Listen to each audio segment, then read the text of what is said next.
नमस्कार, मी प्रियांका। सर्वप्रथम तुम्हा सर्वांना आषाढी एकादशीच्या हार्दिक हार्दिक शुभेच्छा।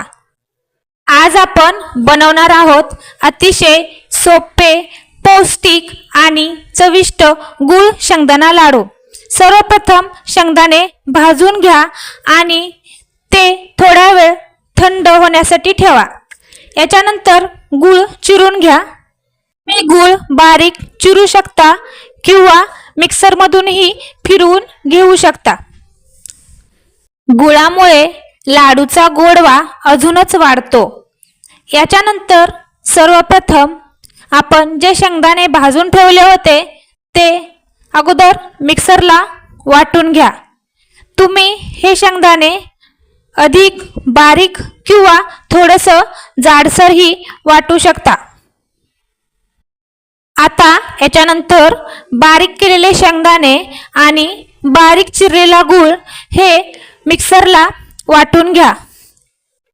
आता या मिश्रणाचे आपल्या आवडीनुसार गोल गोल छोटे छोटे लाडू वळून घ्या।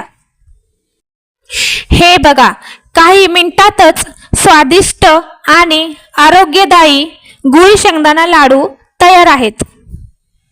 आषाढी एकादशीच्या उपवासासाठी ही रेसिपी एकदा नक्की करून पहा। व्हिडिओ आवडला असेल तर लाईक करा, शेअर करा आणि चॅनलला सबस्क्राईब करायला विसरू नका। Thank you.